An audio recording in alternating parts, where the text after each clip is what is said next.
In the previous video, we talked about the 3 levels of analysis, and now we're going to go deeper into the most popular level of analysis, which is the individual level.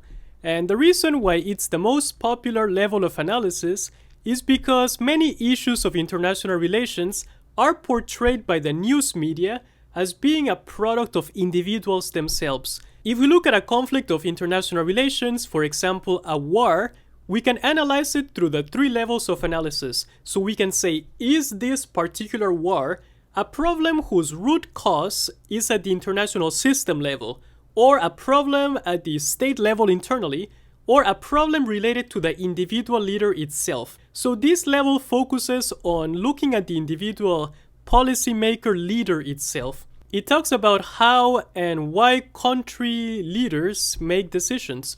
So for this, we want to look inside the head of the individual leader. But of course, we cannot do that.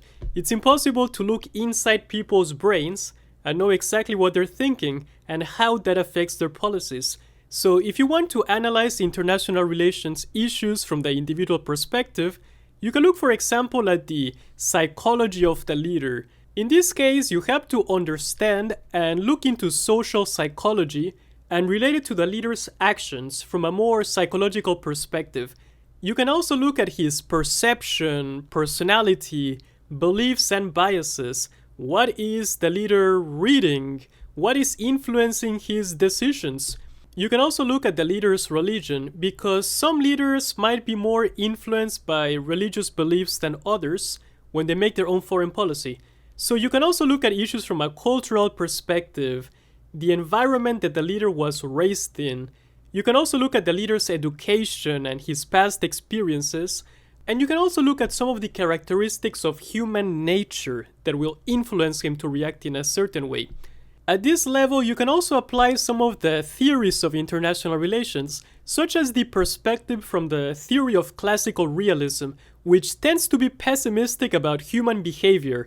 So it sees humans as being motivated by their self-interests and motivated to pursue power. So this theory emphasizes that this human behavior of seeking power is also reflected in countries' actions. But the classical realist view of international relations has, however, become less prominent in favor of neo-realism, also known as structural realism, which focuses on the system level of analysis. So if we think that it's human nature that makes countries go to war, people being selfish or people being stupid or just looking for power, then the only solution to this might be to educate people and show them that there is a better way. So this perspective would argue that people are able to change with education, because we could argue that humans are flawed, and that is the reason for wars and conflicts in the world. Or we could argue that the reason why there are few wars and conflicts is because humans can adapt. If we say that humans are responsible for war, then we also have to say that humans are responsible for peace, because we see a combination of both. Sometimes we see war, and sometimes we see peace. We can also relate the individual level of analysis to the other levels, the system and the state levels. So if we look at war, for example, if we only look at it through an individual level of analysis, we might be missing other important information. So if we look at the Russia-Ukraine conflict, the most popular perspective is that it is all because of the Russian president. This is his war. Everything is because of him. So in this case, you're looking at this issue from an individual level of analysis. So people will say that it's because of his psychology. So maybe he has psychological problems, or maybe he's evil by nature. However, there is also the structural realist perspective, which analyzes this issue from the system level of analysis. So John Mearsheimer is one of the main proponents of this view, and he's almost saying in a way that it is the rise of NATO and the fear that this instills in Russia that makes war inevitable. So in this case, the Russian president is reacting to the international system, to the changes in the balance of power, the security dilemma situation, NATO expansion. So in this case, the system level is influencing the individual to react in a certain way. And the other argument from a state level of analysis is by looking at the domestic policies of Russia.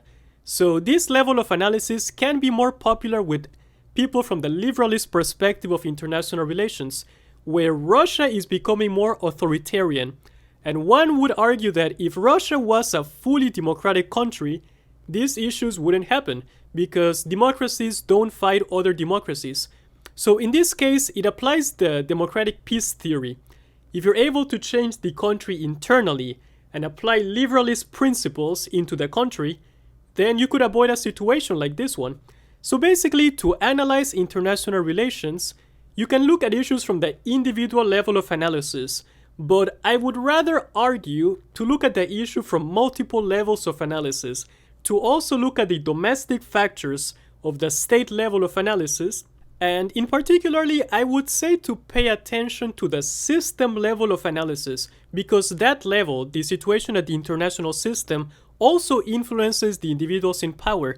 So my recommendation is to apply this framework of the levels of analysis to a conflict of international relations. However, every conflict will be different, because some conflicts might be better explained from an individual level, while others might be better explained from a system level or from a state level of analysis. So yeah, this is my recommendation. And that's it for this one. Thanks for watching.